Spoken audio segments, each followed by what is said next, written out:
President Trump setting the record straight on his Project Freedom plan to reopen the Strait of Hormuz. Right now, Iran keeps poking the orange bear, hitting the UAE and taking aim at U.S. Navy destroyers in the strait. But the Pentagon says that the ceasefire is still a go. And that's because Iran's military is as flaccid as their Ayatollah. Even the kids get why Iran can't go nuclear. We can't let Iran have a nuclear weapon. You might be too young for this. I don't know if I want. They probably know. They probably know better than most people. But you can't let a bunch of lunatics have a nuclear weapon. Iran wants to make a deal. It's very sad to see. Even shooting those boats, they've got 3, 4 guys. They got a little machine gun in front. They're shooting at one of our ships that's meant for it. It bounces. They don't even know they're being shot at. And then they take it out with an Apache helicopter and boom. I don't like that. Those kids are getting quite a lesson in life. And fresh off his wedding DJ gig, Marco Rubio taking over the briefing room to talk about Iran and smack some reporters silly with the facts. If Iran had a nuclear weapon and they decided to close the straits and make our gas prices like $9 a gallon or $8 a gallon, we wouldn't be able to do anything about it because they have a nuclear weapon. You know what is an act of war? Putting mines in the water. This is a vicious regime, guys, okay? These are people that hang people from cranes in the town square. This is what they're doing with the straits. What do you think they would do if they had a nuclear weapon? They really shouldn't test the will of the United States, at least not under President Donald Trump. Many people want to know, what is your DJ name?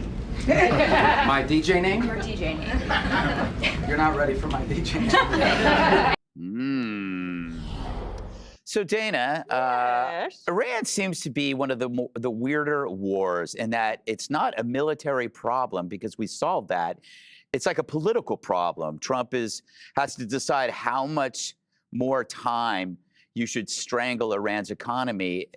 From a political viewpoint, how does that hurt or harm him? It's a weird thing because we're not talking, it's not like the other wars where you're talking about human loss on our side. Yeah, it's the Strait of no moves. Yes. So there's like no news. And so we're just like sitting there waiting. And I understand what the president is saying, and General Kane this morning about how we at the United States has shown incredible restraint of not punching them back squarely in the nose for all the incoming that we are receiving from Iran. They are like they are mosquitoes. They are annoying, but they could tip over into something else. And so what General Kane said this morning is, do not mistake our restraint for a lack of resolve. And I don't know where the line is between the restraint and what Iran seems to have, this incredible death wish, because they keep poking one of our great allies, the UAE, with additional missiles and things like that. So it's complicated problems, complicated solutions, but right now we're in a staring contest wondering who's going to blink. Jesse, it feels like Trump is like the dad in the front seat of the car and the kids are screaming, are we there yet? Are we there yet? And he's like, would you just stop asking? We're almost there. But he's not reaching into the back and smacking the kids. He's showing a lot more composure and restraint, as Dana had said, because now we control the strait and we control the ceasefire.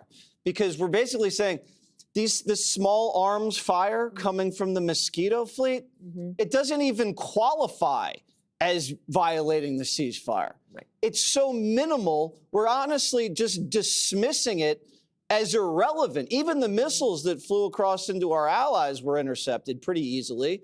And we're kind of diminishing their own prestige by saying, you know what, we'll say when the ceasefire is over. You guys sit back. This is not really significant enough for us to respond militarily.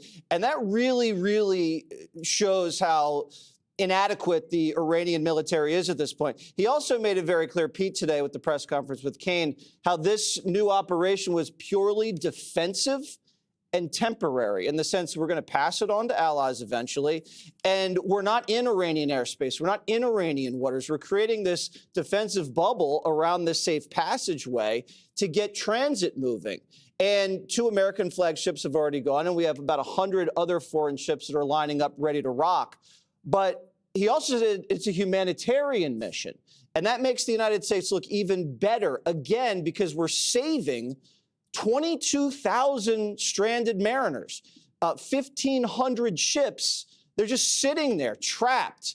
And by the Ayatollah who's trying to extort the world. And that's not anything that we're going to tolerate anymore.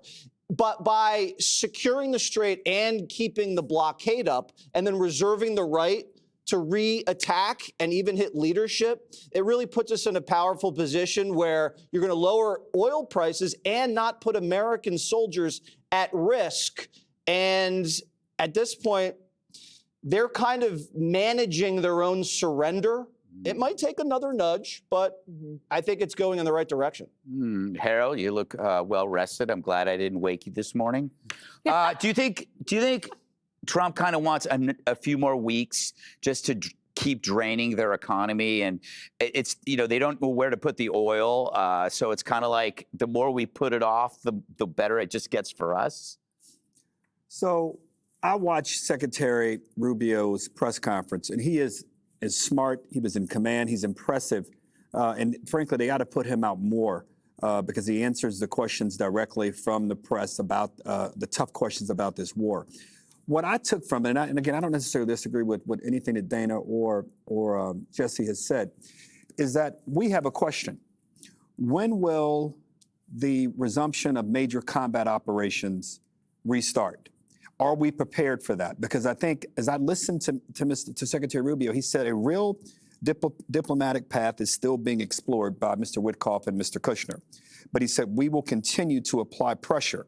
To your point, Greg, he says that $500 million a day in lost revenue, 90% of trade has been halted with Iran, and he believes that that pressure is going to cause them to come back to the table and give us an agreement which would end their ability or end their capacity to produce a nuclear weapon.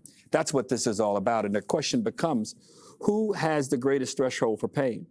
It is suggested today by market leaders and by those who watch commodities and oil prices that by May 30th, which is 26 days from now, gas prices could be at $5 if we continue at the pace we're going with this war. The president called it a skirmish today, whatever you want to call it. And if we find ourselves at July 4th and we find ourselves still in this posture, gas could be an average of $6 to $6.50 a gallon. The question for me, and I'm a believer, we have to finish this. But we have to be frank about what it means to finish it. If we're going to have to restart combat operations, the president has to tell the country how, why, and he doesn't have to give us a timeline, but he has to give us some sense of what this means, because that will ultimately mean casualties on our side. What we're not experiencing now are casualties. The American people are fighting this war and are experiencing this war through high gas prices. And I get the president's frustrations. High gas prices, a little bit of it we should be able to withstand. But I'm not convinced that we're not going to have to put combat troops back or engage or change our posture to being a major combat posture in order to achieve our laudable goals. What say you, Kennedy? Harold at least has some ideas, which Democrats, especially those who have 2028 aspirations, they do not. And I think this could be one of the most important questions to ask. And I know we're going to talk about J.B. Pritzker and Gavin Newsom a little later in the show, but it's very important because they want to oversimplify it to just gas prices. And it is about much more than that. It's about freedom of speech and freedom of movement and not slaughtering tens of thousands of your own people. You know, it is about restraint versus resolve. And the general saying, don't mistake our kindness for weakness. They are willing to go back in there. And it's kind of like being in labor, because once you're in labor, you can't send the baby back. Yeah. And that's kind of where we are in this conflict, at least by your measure, because it's back in the A block. Mm-hmm. So the 2028 candidates have to decide if this turns into a larger conflict, how are they going to solve it? Because Trump's not going to be here after someone else is elected. So what are they going to say to make the country safer and the world safer? Because you know who has a lot more resolve right now? UAE and Jordan and Saudi Arabia and all of these countries who, you know, they are in what Pete Hegseth would call a three-point stance. You know, they are ready to go and take back the Middle East from this murderous regime that, to Dana's point, does have a death wish, because to them, death in this physical realm means everlasting, eternal life, because it's about God for them and it's about gas. And, you know, they're never going to give up on their idea of this intense theocratic oppression. And the gas, it looks like, is going to have to be taken from their cold, dead hands. Can I show, is everybody around the table prepared to put more troops on the ground for an extended period of time in Iran I don't to think achieve that's our goal? something that's being considered, Harold. Well, no, I think right now he's secured the strait through 2 guided missile destroyers and a great assembly of A-10s, Apaches, and drones. So if you can do that without surging a ground assault team on the coast or Karg, I would say keep this up. I will too, but maybe you just don't want to answer a hypothetical, but we may have to put troops back on the ground. And the question You're saying back on the ground. Troops were never on the ground. No, our combat posture will have to change, and we may have to put troops on the ground. Are you prepared to do that? I'm prepared if they need to go in and seize the uranium. That's a high-risk situation. Right. I'd let the commander-in-chief decide that. But in terms of major, infantry on the ground, I don't think that's necessarily being considered. As your press secretary, I would say you don't have to answer that hypothetical. Yeah. Because we refuse to answer those hypotheticals. Yes. When the hypothetical becomes a reality, I'll repose the question. All right, enough of this. Be sure to like and subscribe for all the Fox News latest on YouTube and catch full shows streaming now on Fox One.